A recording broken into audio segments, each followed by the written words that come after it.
Alright, this is my striper video. January 1st, 2019. Just a couple weeks ago, I guess. Went over to Cedar Lake and just throwing a jerkbait around. Caught a few bass.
But the highlight was the stripers I caught.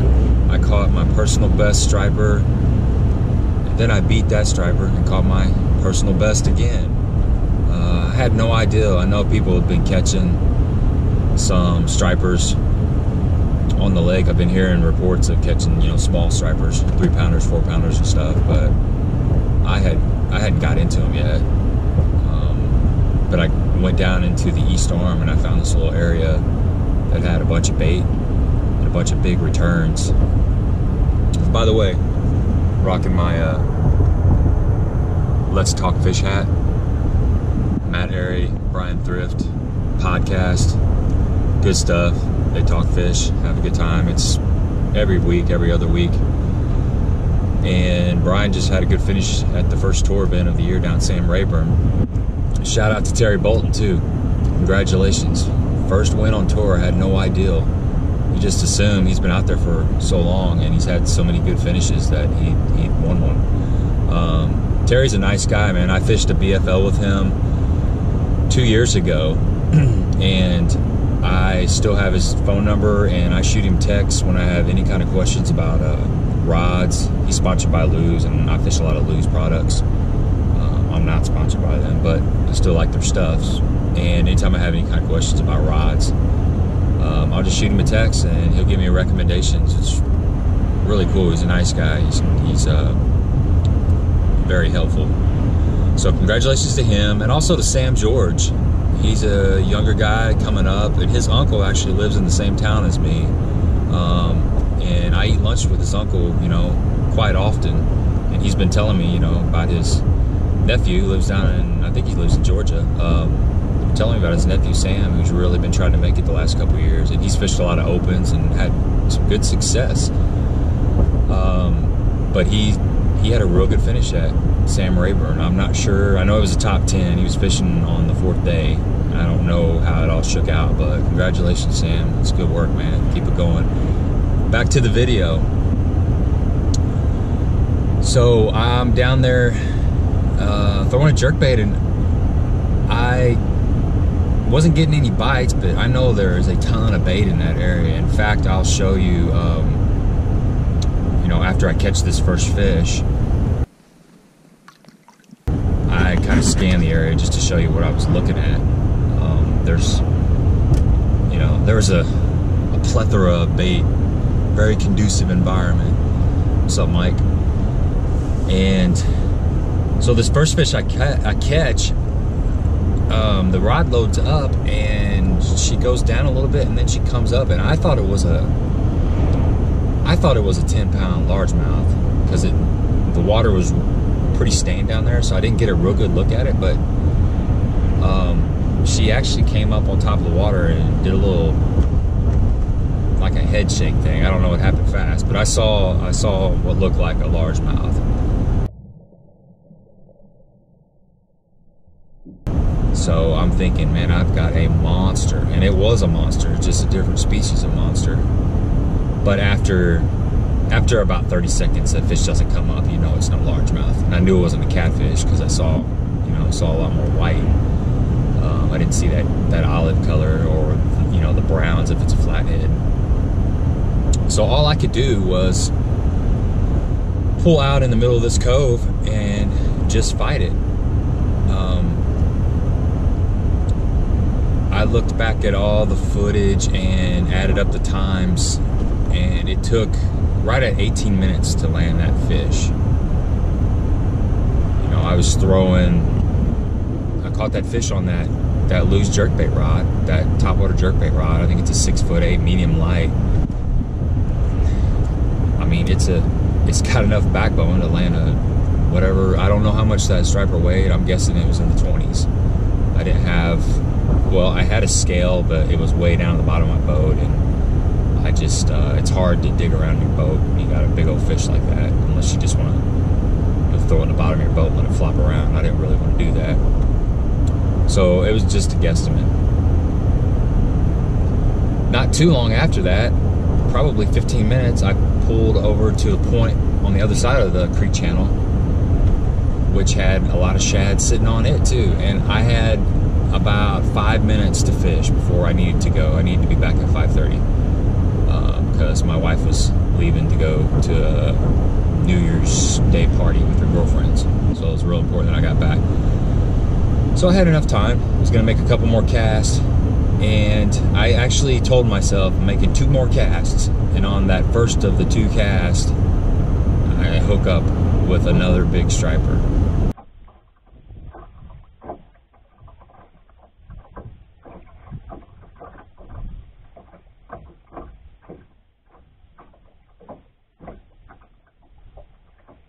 And I really, I wasn't expecting that. So I'm fighting this thing, and I'm thinking, man, I need to be done with this. But you can't really. There's nothing you can do. You know, you set the hook in a fish that big, and you just gotta relax and let it happen. I had a mega bass jerkbait on the end of there, so you got $25 jerkbait on there. I didn't want to lose that for sure, so I just pulled off the point and got back out in the creek channel. I'm sitting over like, you know, 25 to 27 feet of water. There's no brush piles out there. Just trying to keep that fish out of any grass, any brush, anything, and just got to take your time. Now that fish took 37 minutes to land. I had hooked it in the top of the head. I guess it just swiped at it. So, you know, when those fish, if you can't get their mouth open, if you hook a fish in the tail or in the top of the head, it's a completely different fight. You don't have the leverage on them. You can't really, you can't turn them. You can't turn that head. That's the key to landing a fish, is being able to turn that head and try to control them. When you hook them in the head and they've got full rein, they got all their power, and that's a big fish anyway. So it took 37 minutes to land that silly thing. I had 8-pound fluorocarbon. Like I said, I had that 6'8" jerkbait rod, and I had a snap. So people don't believe in snap. I mean, that snap's held up. I've caught some pretty good fish on a snap to whatever, any kind of moving bait. So I'm wore out. Each one of these fish is wearing me out. It's a long fight. Your muscles are working. It's you're keeping tension on them all the time. So it's kind of like holding up a, I don't know, 10-pound dumbbell, just kind of holding it up. You do that for a while, and, you know, you get tired. You can switch hands and stuff, and it's a fight. You know, I thumb the spool a lot because it would make really fast, strong surges, and that 8-pound test, I couldn't loosen the drag up enough and still have winching power. So I just had to thumb that fish a lot. Finally got it in. But my 2 biggest stripers ever that I've ever caught. So I was really happy. It was a really exciting day for me. I didn't expect it to happen. Made it home about 45 minutes late, but I had footage of a monster fish, so it's all good. Get out there. The stripers are really biting right now. They get real aggressive in this colder water. It seems like they're, I don't know much about stripers, but they really, this time of year, they seem like they get up around that grass and start feeding on shad and stuff. And they're, I don't know, they are fun to catch, but they also a commitment. You know, between those two fish, I had about an hour's worth of fighting time tied up, and I didn't have, I guess I had four hours of, you know, fishing time that day. So I spent 25% of that fighting two stripers, which is cool, man. You know, it's all good, but it's a commitment, and you just got to be really patient. And if I was probably had, you know, more appropriate tackle, it would have been a lot quicker of a fight. You know, I know guys catch them on swim jigs and swim baits. I've caught them on swim baits before, nothing that big. Top waters too, you know, spook and stuff. They'll hit that at certain times of the year. But they're really fired up. So get over there and check them out. They're a fun fish, good game fish. But thanks for watching. I really appreciate it.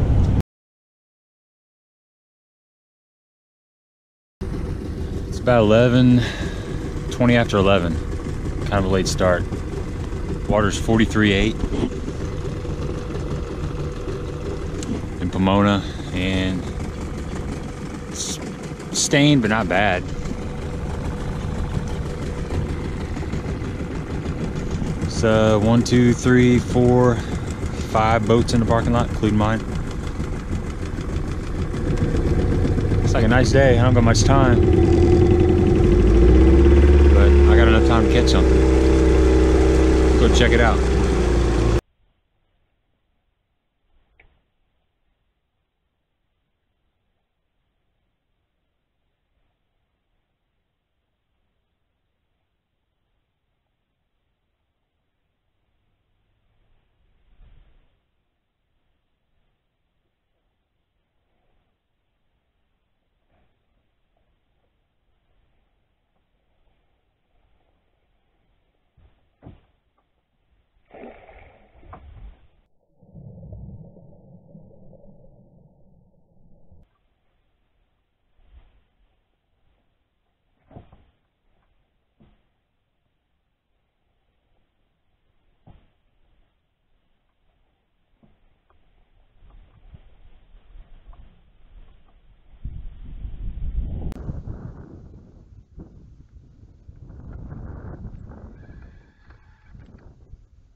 Holy shit.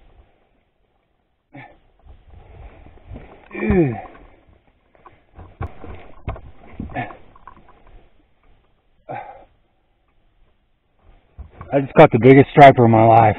I don't know how big this thing is. It's got to be 20 plus pounds. It's freaking huge. Holy crap. Oh my God, I'm wore out. Forearms are on fire. Look at this thing.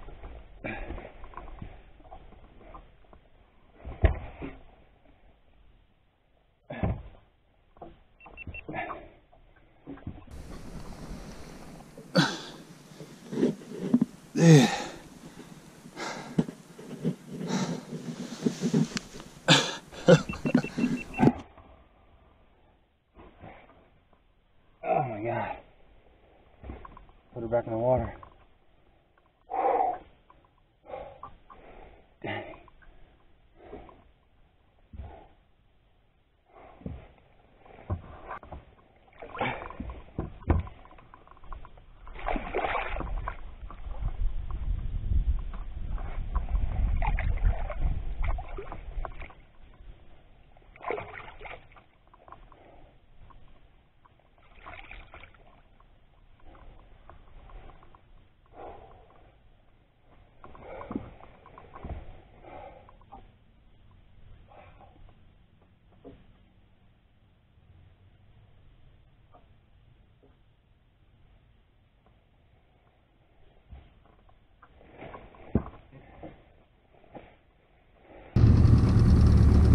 I just caught that really big striper, and I want to idle back across this area and show you what it looks like. There's a ton of shad in this area, so I'm just gonna put the camera on the graph.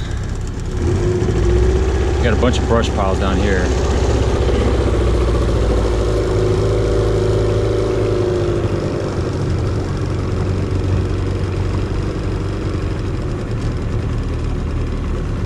There's a lot of shad in this area. Some more brush.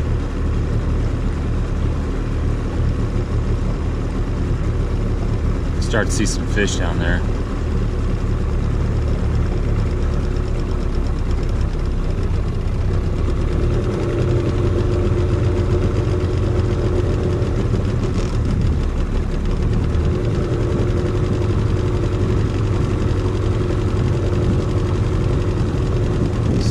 Fish, scattered brush.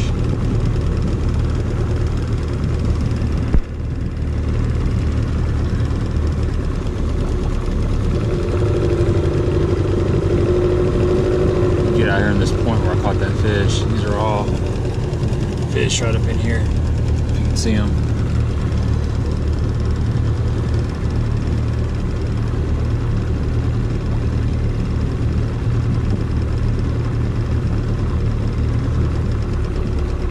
I had another big striper hooked up for a minute. He pulled off. I'm kind of glad.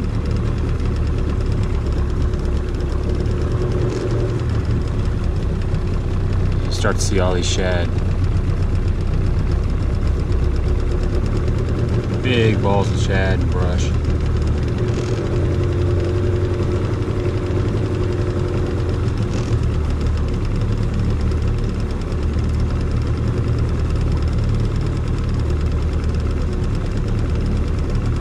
More shad.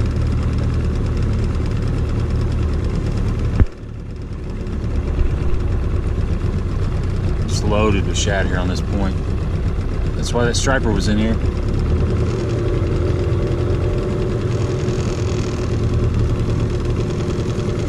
When I was fighting that fish, I was way out in the middle of this cove, and there was other stripers following it. I could see it on my front graph. There's some more fish here. Sitting right on that drop.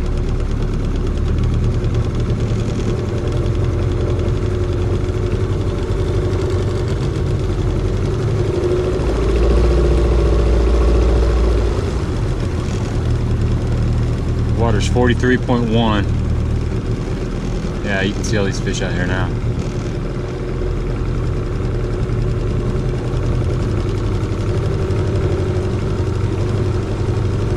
Bait everywhere.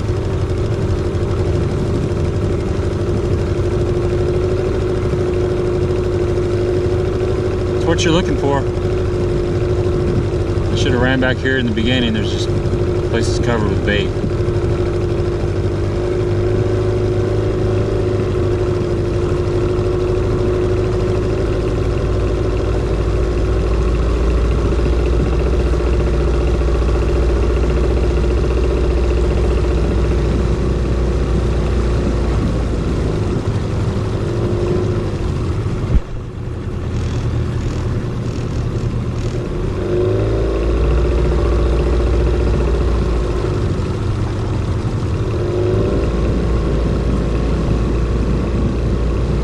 That's what you're looking for in the winter.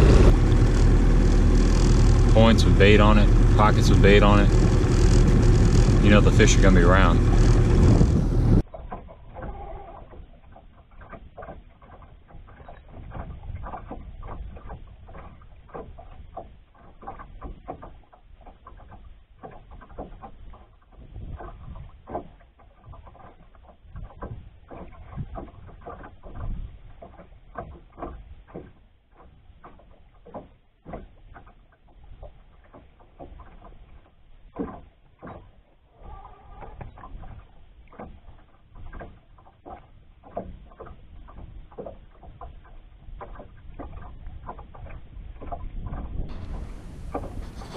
Okay, I've got another huge striper hooked. You can see him under the boat.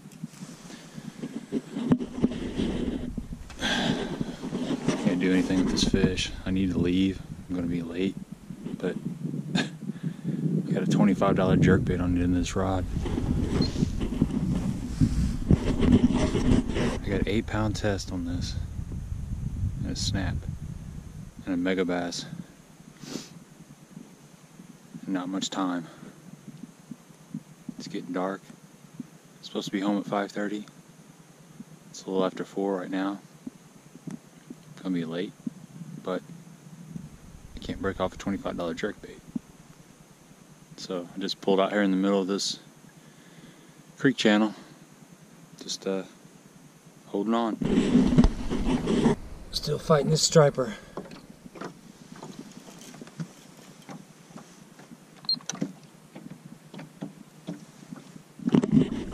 Crazy.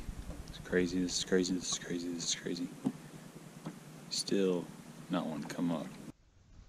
I've been fighting this fish at least 10 minutes and it's still not giving up. I don't know how big it is, but it's starting to get dark. My arms are tired and it will not come up.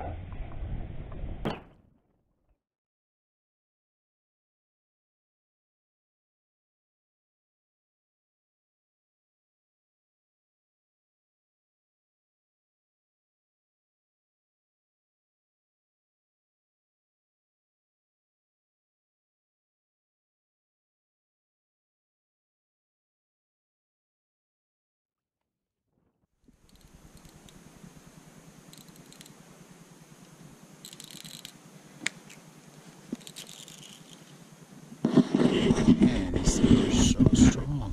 It's ridiculous.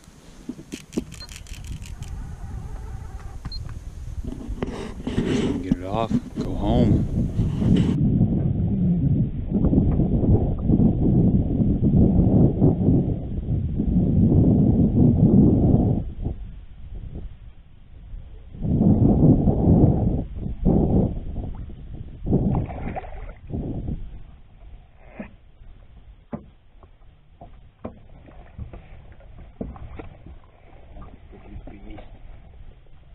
Holy shit.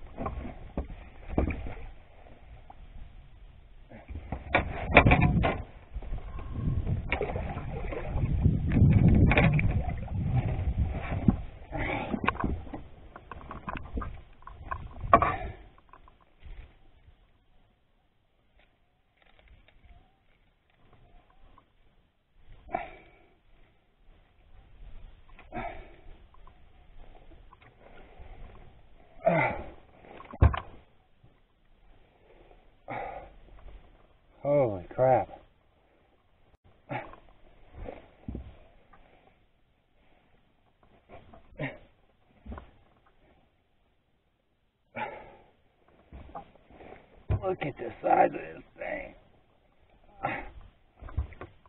Oh my God.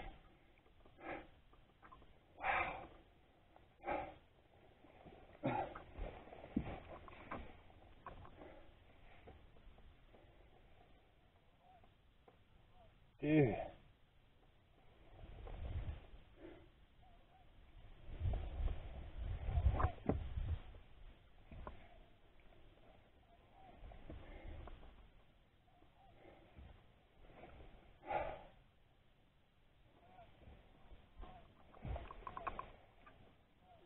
Wait.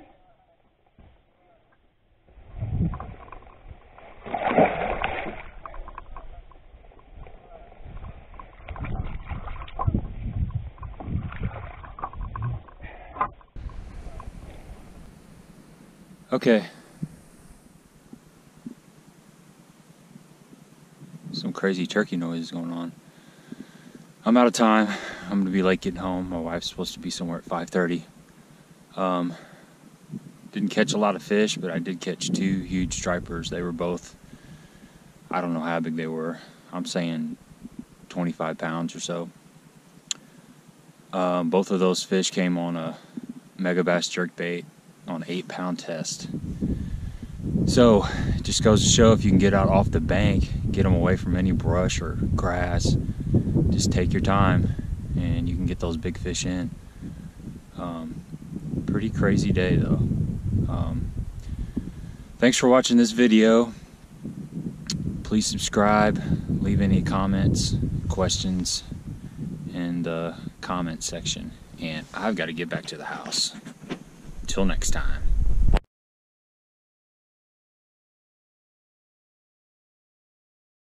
I hope Kevin Lamb approves of this shirt that I got on. He got on to me a couple videos ago because I was wearing a loose sweatshirt. I don't know. Maybe he's got something that gets loose. I like loose. But he gave me a little grief about that. So, what's up, Kevin?